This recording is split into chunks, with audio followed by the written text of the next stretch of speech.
सोना रूप लाली लुगरा मोहनी तय डारे मूला, सोना रूप लाली लुगरा मोहनी तय डारे मूला, मन माया उलझे सुलझाना तहीं बताना, मन माया उलझे सुलझाना तहीं बताना, मन माया उलझे सुलझाना।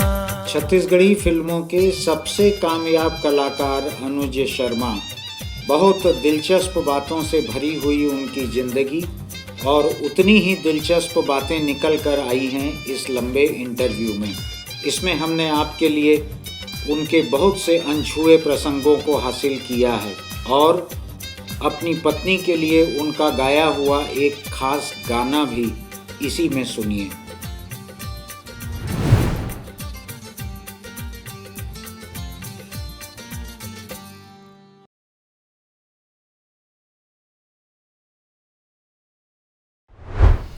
तो वो नाम बहुत पहले से तय था। कोइंसिडेंटली ऐसा हुआ कि हमारे बैंड का नाम फिर बाद में हमको रखने का मौका मिला। अच्छा। तो उसका फिर हमने आरुग द अनटच्ड रखा। अच्छा। हमारा म्यूजिक चैनल है, उसका भी नाम हमने आरुग म्यूजिक रखा है।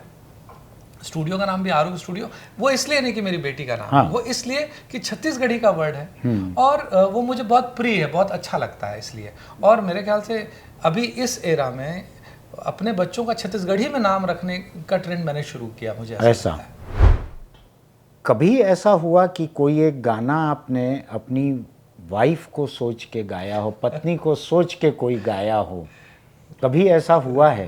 तो मैंने उनको बोला कि आप मेरी रिकॉर्डिंग है, स्टूडियो आओगी क्या? तो वो स्टूडियो आई, सामने हाँ। बैठी हाँ। और फिर मैंने ये गाना उनको डेडिकेट भी किया। हाँ। और मैं इस गाने को हर प्यार करने वाले को, हाँ। जो आप जिससे प्यार करते हैं उसके लिए डेडिकेट करता हूँ, तो अपने पार्टनर के लिए। तोला पाके चिंता नहीं है मोला कहीं बात के, मन के मोर सुध नहीं है, नींद नहीं है रात के, रतिहा जगाए मोला सपना माके, जुच्छा जगा के मोला काबर तय सताए, मया हो गे रे तोर संग, मया हो गे ना। नमस्कार, एक छोटे से ब्रेक के बाद हम मौजूद हैं और अनुज से हमारी बातचीत जारी है। ये इसके कैसेट उस समय शुरू में जब आपने किया गाना, उस वक्त कैसेट रहते होंगे, बाद में फिर सीडी आई होगी, अब तो फिर डीवीडी आई और अब सब मीडियम खत्म हो गए। अब पूरी सॉफ्ट कॉपी और ऑनलाइन यही रह गया पूरा। तो ये आपके लिए इनकम का एक सोर्स है म्यूजिक, फिल्मों से परे? बिल्कुल। देखिए, मैंने आपको एक और स्पष्ट करूं, छत्तीसगढ़ी सिनेमा में एज एन एक्टर सरवाइव करना इज़ वेरी डिफिकल्ट। ऐसा? हाँ। तो मैंने क्या किया कि अपने फील्ड में मैंने अलग अलग चीज़ों का एक्सप्लोर करना शुरू किया। लाइक मैं तो फुल टाइम एक्टर था और मैंने ये भी तय किया कि मैं अपने फील्ड से बाहर नहीं जाऊँगा। अच्छा। मैं पहले एज एन एक्टर मैंने काम करना शुरू किया और एक्टर के बाद फिर मैंने टीवी पे एंकरिंग की। अच्छा। मेरा एक बहुत पॉपुलर शो था फोक झमाझम। हाँ, वो देखा हुआ है मेरा। तो वो बहुत पॉपुलर शो हुआ मेरा। फिर मैंने आरजेइंग की रेडियो पे। अच्छा। तो मैं उसमें म्यूजिक प्रेजेंटर भी बना। इसके बाद फिर मैंने शोज शुरू किए, मैं अनुज नाइट करने लगा। फिर शो का दूसरा वेरिएशन आया मेरा, आरुग बैंड आया। इसके बाद फिर मैंने अपना प्रोडक्शन हाउस शुरू किया। हाँ। जहाँ पे हम एड फिल्म्स, डॉक्यूमेंट्रीज, ये सारी चीज़ें बनाने लगे। हाँ। तो वो एक हमारा अलग फील्ड खुला। इसके बाद एज मोटिवेशनल स्पीकर मैं बहुत सारी जगहों पर जाता हूँ। अच्छा। स्कूल, कॉलेजेस में ये एक मेरा रहता है। उसके बाद एक किसी में ब्रांड एम्बेसडर भी है ना? यूनिसेफ का। हाँ, मैं यूनिसेफ का सेलिब्रिटी एडवोकेट हूँ। मैं क्लीन इंडिया मिशन का ब्रांड एम्बेसडर हूँ। हाँ। ऐसे कुछ अलग अलग ब्रांड्स भी हैं। हाँ। जिनको भी मैं एंडोर्स करता हूँ। हाँ। तो ये एक पहलू खोला। उसके साथ साथ मैंने अपना म्यूजिक चैनल शुरू किया। हाँ। सोशल मीडिया पे, फेसबुक, ये यूट्यूब की बात कर रहे हैं। हाँ। सोशल मीडिया पे मेरा अच्छा रीच है। हाँ। इंस्टाग्राम पे है। मुझको किसी ने कहा कि छत्तीसगढ़ में आप किसी भी तरह के फील्ड के किसी भी व्यक्ति में सबसे ज़्यादा पॉपुलर हैं सोशल मीडिया पर। हाँ, बिल्कुल कह सकते हैं। एक्चुअली मेरा ऑर्गेनिक है। मुझसे ज़्यादा फॉलोअर्स वाले लोग होंगे यहाँ हाँ। पर, लेकिन मुझे ऐसा लगता है जिस तादाद में लोगों के कमेंट्स लाइक्स ये आते हैं हाँ। वो काफ़ी अच्छा है। और ये पेड फॉलोअर्स या पेड लाइक्स नहीं है? बिल्कुल भी नहीं, एक भी नहीं, एक भी नहीं, एक भी। अगर मेरा पेज शुरू हुआ था तो लाइक वन लाइक से शुरू हुआ है। आज उसमें 2.5 लाख लोग हैं फेसबुक पे, इंस्टाग्राम पे मेरे ख्याल से 5 लाख होने को आ रहे हैं, 4.5 लाख है, 4.5-5 लाख है, देखूंगा तो भी पता चलेगा। यूट्यूब पे भी हमारे 3 लाख सब्सक्राइबर हैं। तो इनमें मैं पेड वाली तो बात ही नहीं है। और इन चीज़ों को मैंने यानी ये पे करते हैं, ये सब मुझे पे करते हैं। तो इन चीज़ों पे मैंने फोकस किया। इसके अलावा भी मैंने जो सोशल कंसर्न रहा मेरा, कि जैसे मैं यूनिसेफ के लिए काम करता हूँ या क्लीन इंडिया मिशन के लिए, इस तरह के मैंने बहुत सारे काम किए। मैं एक चीज़ ये समझना चाहता हूँ कि छत्तीसगढ़ी फिल्मों का म्यूज़िक जो है, अपन म्यूज़िक पे इतनी बात कर रहे हैं, किसी ने मुझको ये कहा कि यहाँ का फिल्मों का म्यूज़िक जो है, छत्तीसगढ़ी संगीत नहीं, छत्तीसगढ़ी फिल्म का संगीत, वो भोजपुरी, उड़ीसा और शायद हिंदी फिल्मों से ज़्यादा प्रभावित रहता है। ऐसी कोई बात है क्या? नहीं, देखिए संगीत जो है ना, ये हर संगीत का एक दूसरे के ऊपर प्रभाव होता है। क्योंकि अगर आप ये सोच रहे हैं कि उड़ीसा में हमारी फिल्मों का, हमारे गानों का रीमेक नहीं हुआ, तो ये गलत बात होगी। वो भी बहुत भोजपुरी में नहीं बना होगा, तो ऐसा नहीं है। क्रिएटिविटी जहाँ होती है, आदमी इंस्पायर होता है और कहीं नकल होती है। तो इंस्पायर तो हर कोई होता है। आप अगर देखें छत्तीसगढ़ को, अगर आप भौगोलिक स्थिति को समझे, तो छत्तीसगढ़ संबलपुर से लगा, यानी कटकी से डाइल्यूट होता है संबलपुरी, संबलपुरी से डाइल्यूट होकर छत्तीसगढ़ी बनता है। और यहाँ अगर आप देखेंगे कि सरायपाली बसना की तरफ, उधर उड़िया बोलने वाले लोग बहुत हैं। तो कल्चरली हम डिफरेंट भी नहीं है। पहले स्टूडियोज उड़ीसा में होते थे, तो उड़ीसा के बजाने वाले होते थे, तो उनका असर, फ्लेवर, एसेंस तो आएगा ना उनका। तो ये चीज रही। लेकिन छत्तीसगढ़ी म्यूजिक की अपनी आइडेंटिटी है। और प्रयोग हर युग में, हर इंडस्ट्री में हुआ है, हर इंडस्ट्री में हुआ है। ये बतलाइए मुझको, छत्तीसगढ़ी फिल्में जो हैं, इनमें छत्तीसगढ़ी संगीत कितना है?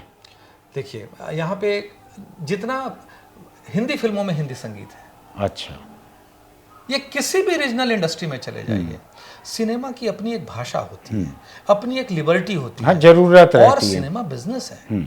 बिल्कुल, सिनेमा बिजनेस है। तो अगर आप सिर्फ एक चीज सोचिए कि आज तक अगर छत्तीसगढ़ में 250-300 फिल्में बनी हैं, अब सुवा, कर्मा, ददरिया, डंडा नाच, पंथी, और क्या बोलते हैं, बसदेवा गीत, यही मैं अगर सब फिल्मों में डालूं तो क्या होगा? तो 150 भी नहीं बनी रहती। फिर आपको नया लाना पड़ेगा। और नए, आपको बताऊं, सबसे बड़ा कंट्रीब्यूशन छत्तीसगढ़ी म्यूजिक में और पूरी छत्तीसगढ़ के लिए, छत्तीसगढ़ी म्यूजिक का इतना बड़ा कंट्रीब्यूशन है, इतना बड़ा कंट्रीब्यूशन छत्तीसगढ़ी सिनेमा का है, जिसको आज तक किसी ने आइडेंटिफाई नहीं किया है, जिसको अंडरलाइन नहीं किया किसी ने। मैं आपको बताता हूँ, छत्तीसगढ़ी सिनेमा के पहले छत्तीसगढ़ी संगीत का क्या स्टेटस था, क्या उपलब्धता थी आपके पास? कुछ नहीं था। लोक संगीत के रूप में नेट पे जो है, नेट पे जो उपलब्धता है छत्तीसगढ़ी लोक संगीत की, या जो भी संगीत है, उसका सिर्फ कंट्रीब्यूशन का श्रेय जाता है फिल्मों को। ठीक। नंबर 2, आपकी छत्तीसगढ़ी, ये ठीक वैसे ही है जैसे साउथ इंडिया में हिंदी लोग कितना समझते हैं, तो उतना ही समझते हैं जितना हिंदी फिल्मों को वो देखते हैं। यानी वहाँ हिंदी की जो अनौपचारिक शिक्षा है जी, वो हिंदी फिल्मों को देख के हुई है। दूसरी चीज, छत्तीसगढ़ी भाषा को एकीकृत करने का काम सिनेमा ने किया है। आपके पास, आप सरगुजा जाते थे तो आपके पास छोटा नागपुरी का असर आ जाता था, सरगुजिया का एक्सेंट आ जाता था। बस्तर जाते थे, हल्बी का असर आ जाता था, इसका असर आ जाता। रायगढ़ जाते थे। लेकिन हमारी फिल्मों में हर क्षेत्र का आर्टिस्ट काम करता है। उसने एक एकीकृत, एक एकात्म छत्तीसगढ़ जिसको बोलते हैं, एक आत्मा वाला, बिल्कुल, वो छत्तीसगढ़ी देने का श्रेय जाता है छत्तीसगढ़ी सिनेमा को। बिल्कुल, इस बात को कोई अंडरलाइन नहीं करता है। दूसरी चीज, आप जो बात कह रहे थे कि साउथ के लोग, सर आप दुनिया में चले जाइए, दुनिया में हिंदुस्तान की पहचान हिंदुस्तानी सिनेमा से है। बिल्कुल, आइडेंटिटी हिंदुस्तानी सिनेमा से है। कल्चर को सिनेमा, आप देखिए, सिनेमा का असर देखिए आप। जय संतोषी माँ फिल्म से पहले कितने लोग संतोषी माँ को उपवास रखते थे? कोई नहीं। हम आपके हैं कौन से पहले कितने समाज में जूता छुपाने का रिवाज था? ये सिनेमा का समाज में असर है सर। और ये असर छत्तीसगढ़ में, संतोषी माँ का तो मेरा देखा हुआ है। मैं छोटा था और मनोहर टॉकीज में फिल्म देखी थी मैंने, तो काउंटर से टिकट खरीदें तो वो गुड़ चना देते थे साथ में, जो प्रसाद चढ़ता था संतोषी माँ को। और लोग प्रणाम करते थे, फिल्म चालू हो तो उठ के जमीन छू रहे हैं, प्रणाम कर रहे हैं जी। अब निकलें तो आरती की किताब बिकते रहती थी संतोषी माँ की, वरना संतोषी माँ का कोई इतिहास नहीं है। यानी आप हिंदू धर्म की कोई भी किताब पढ़ें, संतोषी माँ का कोई जिक्र नहीं है उसमें। ये फिल्म से ही आया था पूरा। और आप देखिए आज यूक्रेन का राष्ट्रपति कौन है, कॉमेडियन है। पंजाब का प्रधान मुख्यमंत्री कौन है, हाँ। यानी ये सब सिनेमा का असर है सर। हाँ, तो बड़ा अच्छा यूक्रेन का मिसाल दिए हो, कम लोग जानते हैं जी। यूक्रेन का देखिए, पंजाब का देखिए, बिल्कुल। अब इवन बराक ओबामा के राष्ट्रपति बनने से पहले एक सीरीज आई थी वहां भी, जिसका असर पड़ा वहां के असर पड़ा। तो मेरा कहने का मतलब है बहुत मुश्किल विधा है सिनेमा या ये चीजें। अब एक चीज मुझको बतलाओ कि यहाँ आप इतनी ऊंचाई पे पहुंच गए, कामयाब हो गए, सब कुछ हो गया यहाँ, कभी बीच में ऐसा कुछ हुआ कि यहाँ के बाहर के किसी फिल्म इंडस्ट्री में, मुंबई में, हिंदी फिल्मों में, किसी और में काम करने का कोई हसरत हुई हो या मौका आया हो? देखिए सर, मैं काम तो सब जगह करना चाहता हूँ।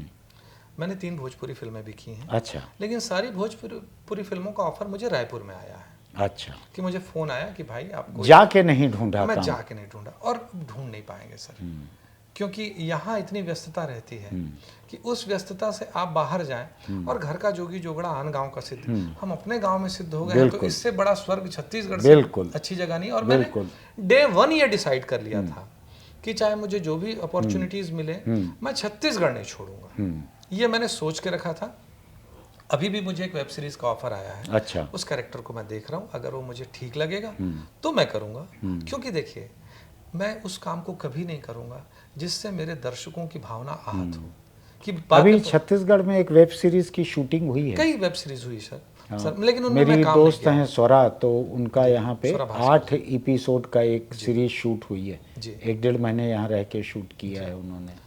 बट मेरे ये है सर कि अगर वो किरदार ऐसा लगता है कि मेरे करने योग्य है, या मुझे लगता है कि इस किरदार में मैं अच्छा लगूंगा, और ऐसा ना होना सर कि मैं कोई प्रोजेक्ट कर रहा हूँ, कोई किरदार को कर रहा हूँ, सिर्फ हिंदी है या किसी और लैंग्वेज में है करके, और यहाँ के लोग बोलेंगे हमारे यहाँ के स्टार ऐसा रोल कर रहे हैं, उनको आहत भी तो नहीं होगा। ये बतलाओ, ये आपने पहली फिल्म का ग्रे रोल कहा अपना, कोई ऐसी फिल्म कोई मिली जिसमें एकदम खालिस ब्लैक, खालिस विलेन का मन है मेरा, करने का बहुत मन है मेरा, एक ब्लैक करना चाहता हूं। यानी मुझको लगता है कि खालिस विलेन के रोल के बिना तो करियर अधूरा है किसी का। करना चाहता हूं मैं, सच बोलूं तो यहाँ स्कोप नहीं निकल रहा है क्या? कोई मानता नहीं ना मुझे।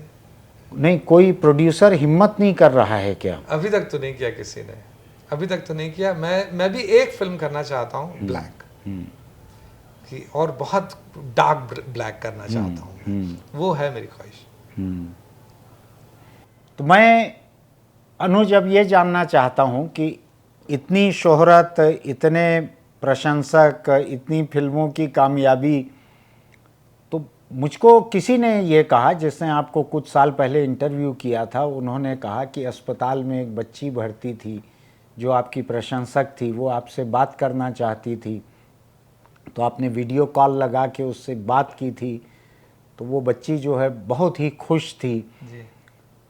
ऐसे प्रशंसकों के कौन कौन से तजुर्बे हैं? कुछ मैं 2-4 बातें सुनना चाहूँगा। मैं फिल्म स्टार्स को कभी इंटरव्यू किया नहीं हूँ। तो देखिए, सबसे पहली बात तो मुझे ये लगता है कि मैं उस प्रोफेशन में हूँ, थोड़ा सा आवाज़ मैं उस प्रोफेशन में हूँ जिसमें मैं किसी को कुछ दे नहीं सकता। सिर्फ मुझे ऐसा लगता है कि मैं इस ऐसे प्रोफेशन में हूँ जहाँ मैं धन्य हो गया। इसलिए धन्य हो गया कि मुझे देख के ही आदमी मुस्कुरा देता है या मुझसे बात करके, तो मुझे ऐसा लगता है कि इतना अच्छा प्रोफेशन है मेरा।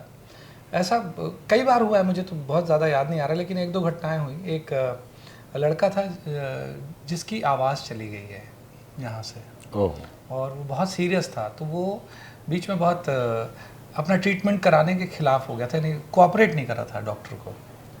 तो एक फिजियोथेरेपिस्ट है, डॉक्टर हैं, फिजियोथेरेपी के डॉक्टर हैं, वो मेरे परिचित हैं। उन्होंने मुझे कॉल किया, बोले भैया ये एक बच्चा है जो आपका फ़ैन है, ये बोल रहा है कि अगर आप इससे बात करोगे तब ये इलाज कराएगा। तो फिर मैंने उससे वीडियो कॉल पे उससे भी मैंने बात की, और फिर वो इलाज कराना शुरू किया। बताइए। मेरे लिए कई बार ऐसी ऑकवर्ड कंडीशन हो जाती है कि मैं जाता हूँ कहीं तो कोई एक बुजुर्ग महिला आती है जो दिखता है कि दिन में 100-200 से ज़्यादा नहीं कमाती होगी, वो आपको 100 का नोट पकड़ा देती है हाथ में। ना मैं उस पैसे को ले सकता ना छोड़ सकता। एक किस्सा बताता हूँ। मैं यहाँ से बिलासपुर जा रहा था एक प्रोग्राम में, तो हम लोग ट्रेन से जा रहे थे। हुआ ये कि मैं एसी में था, तो मेरी टीम 3 टायर में बैठी थी, तो मैं उनसे मिलने आ गया। तो एक जाम बेचने वाली जाम बेच रही थी, तो मैं जब जाके वहाँ बैठा तो बहुत देर से वहाँ खड़ी थी, और फिर वो एक जाम को काटी और फिर मुझे ला के दी, लेना खाना करके।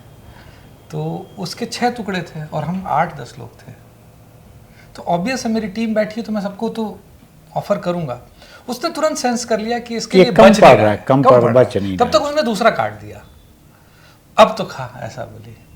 तो ऑब्वियस मैंने खाया उसमें से, और उसके बाद वो वहीं खड़ी हो गई, वो नहीं गई कहीं।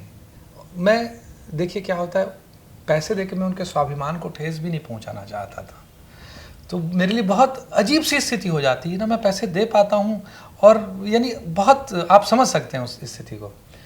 फिर ना मेरे एक मैनेजर ने बोला, तो आज बेचे बर नहीं है का, लेना रोज बेचता हूँ, आज देखन दे बोली। बताइए क्या बात है। फिर मुझे समझ में आ गया कि वो नहीं जाएगी, तो फिर मैंने अपने मैनेजर को चुपचाप बोला कि उसकी टोकरी खरीदो और बोगी में बंटवा दो।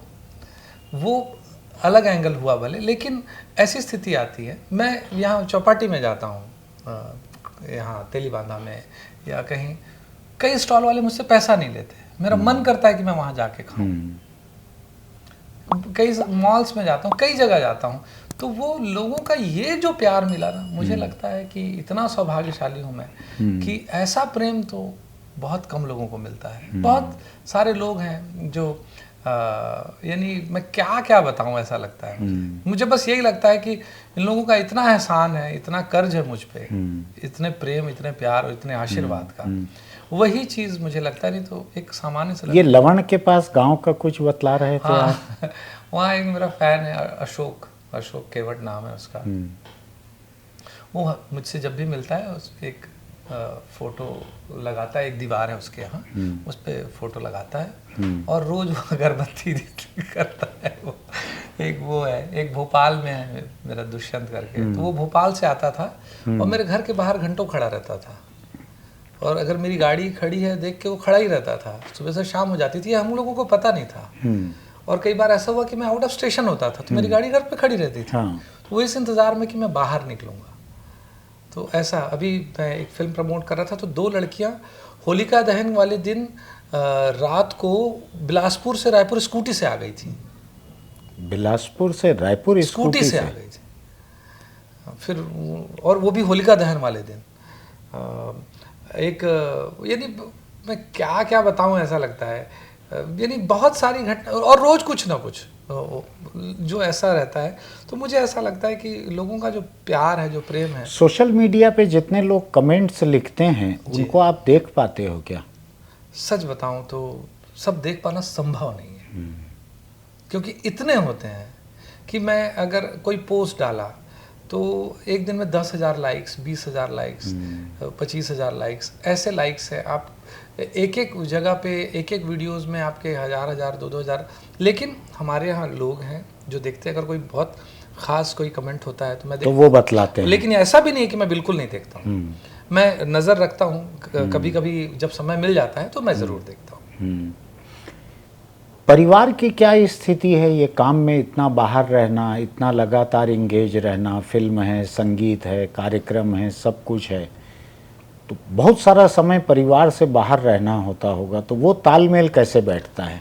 देखिए, हमारा जो परिवार है बहुत छोटा सा परिवार है। माता जी हैं, पत्नी है, 2 बेटियां हैं मेरी।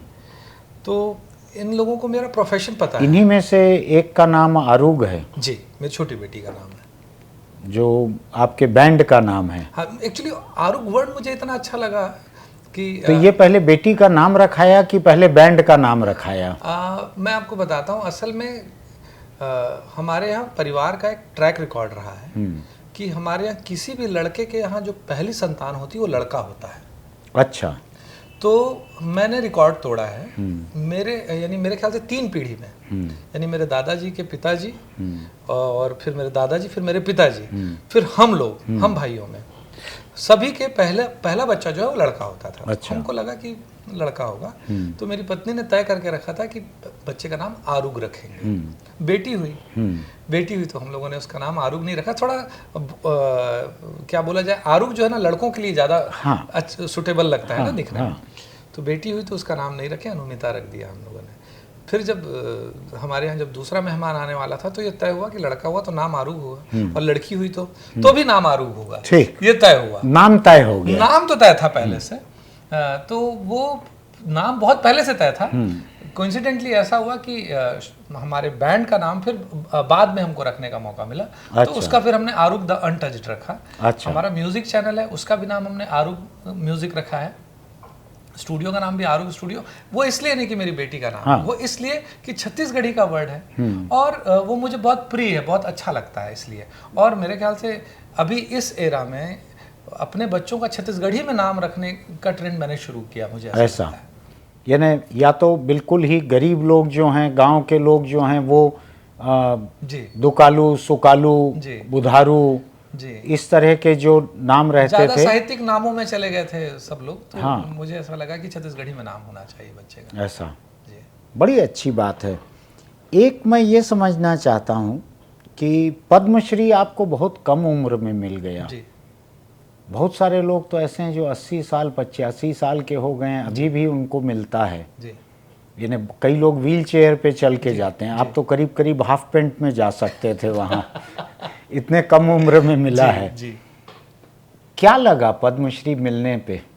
देखिए, बहुत साफ बोलूँ तो कि आप किसी फील्ड में अगर अपने जीवन का सर्वश्रेष्ठ समय दे रहे हैं, मैंने अपने जीवन का सर्वश्रेष्ठ समय सिनेमा को दिया, छत्तीसगढ़ी सिनेमा को, जिसका नामो निशान नहीं था, जिसको कोई प्रोफेशन नहीं मानता था, जिसमें काम करने वाले स्टार को पूछा जाता था कि वो करता क्या है।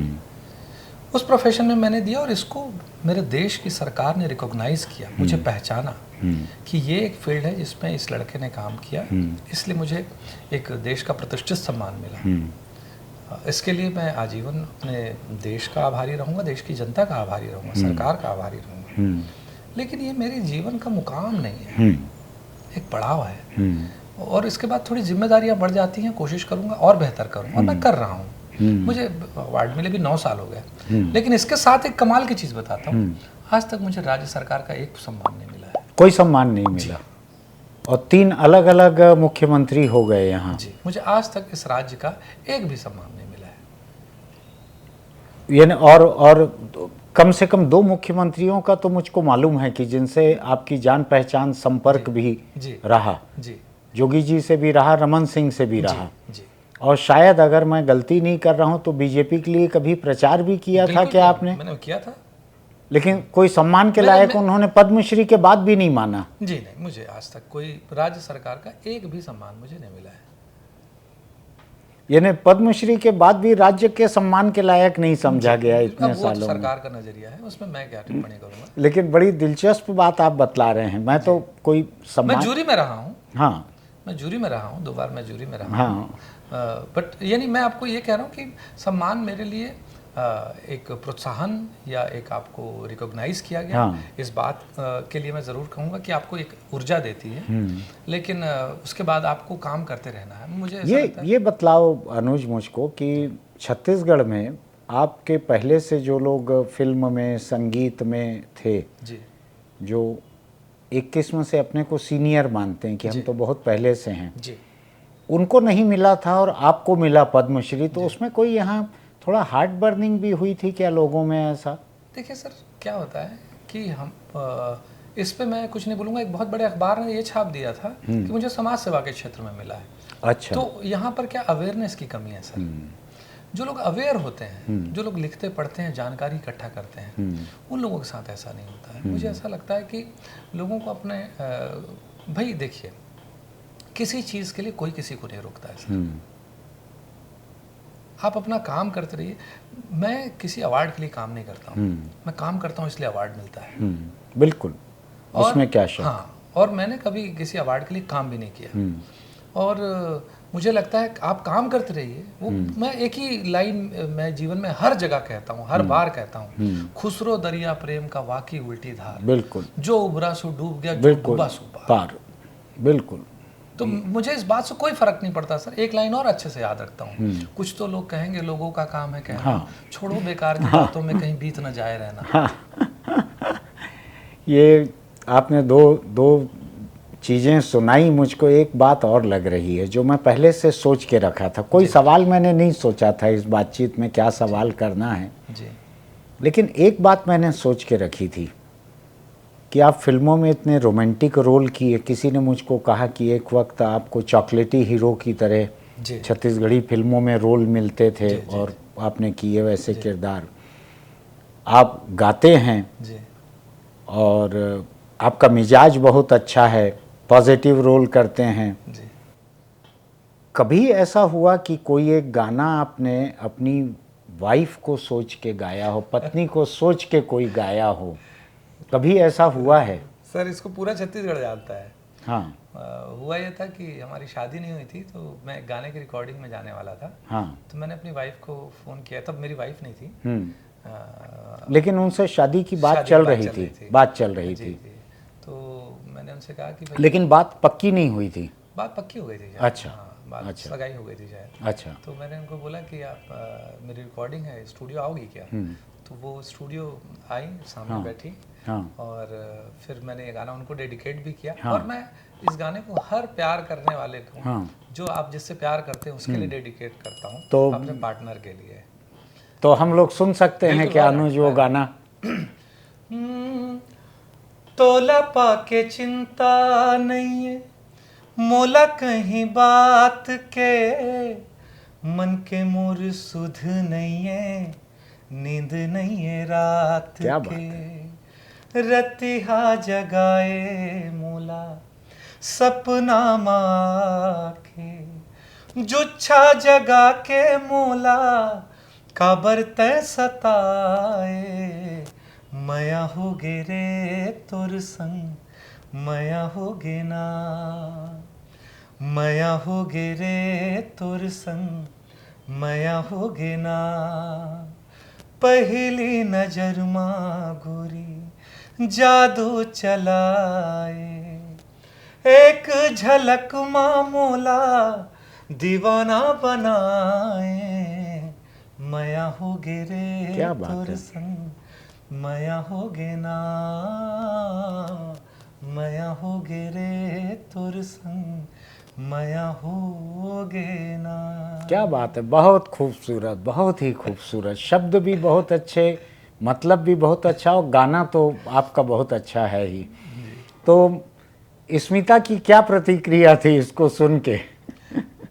एक सीक्रेट मैं आपको आज शेयर करता हूँ।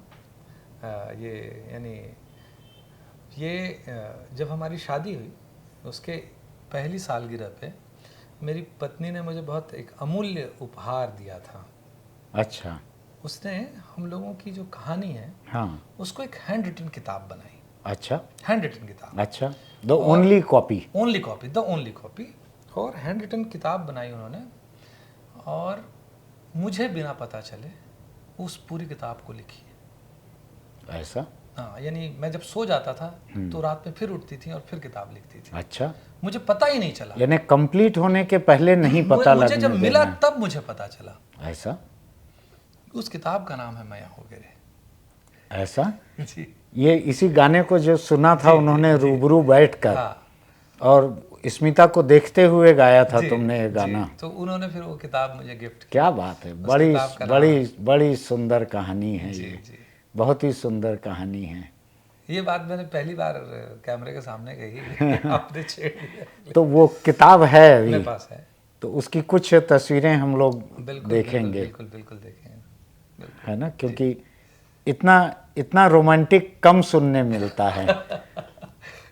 तो एक्चुअली मैं हमेशा एक चीज़ कहता हूँ, अगर आपको सफल होना है जीवन में या कोई लड़ाई लड़नी है तो आपके पास इमोशनल बैकअप मजबूत होना चाहिए। बहुत अच्छी बात। और मुझे ऐसा लगता है कि अगर मैं कुछ कर पा रहा हूँ तो इसलिए कि मेरे पास इमोशनल बैकअप बहुत मजबूत है। तो मुझे किसी से डर नहीं लगता है। बहुत मुझे अच्छा। मालूम है कि कुछ लोग हैं जो मेरा साथ कभी नहीं छोड़ेंगे। बहुत अच्छी बात है, बहुत अच्छी बात है। ये जो किताब का जिक्र किया है, इसका कोई भविष्य है और निजी उपयोग के वो तो अलावा? निजी उपयोग के लिए, मैं सच कहूँ तो वो बिल्कुल वो एक पर्सनल सा गिफ्ट था। एक डायरी है एक किस्म से अपनी, दो लोगों के बीच की, मेड फॉर ईच अदर। जी, ये बिल्कुल कह सकते हैं। तो अनुज, ये बातों का सिलसिला तो ख़त्म करने का दिल नहीं कर रहा है जी। लेकिन मैं, जैसा कि आपसे बात हुई है, एक बार आपके किसी शूटिंग पे, किसी कार्यक्रम पे, ऐसे किसी दिन पे और चलेंगे हम जी। उस दिन वहाँ देखेंगे एक्चुअल, जो मैंने नहीं देखा है आपको, जी। काम करते नहीं देखा है, परफॉर्म करते नहीं देखा है, ऐसा एक दिन और चलेंगे। बिल्कुल। और तब तक के लिए आज इस बातचीत को हम अभी स्थगित करते हैं। मैं इसको ख़त्म नहीं कर रहा हूँ, मैं इसको कोई फुल स्टॉप नहीं लगा रहा हूँ, एक कॉमा लगा के हम इसको छोड़ रहे हैं अगले बार के लिए। मैं एक बात बोलूँगा हाँ, उसके पहले। हाँ। अब मैं इंटरव्यूज़ नहीं देता हूँ। अच्छा, ऐसा क्या? हाँ, उसका रीज़न ये है कि जो सवालात होते हैं ना, उसमें मुझे भी मज़ा नहीं आता है। अच्छा।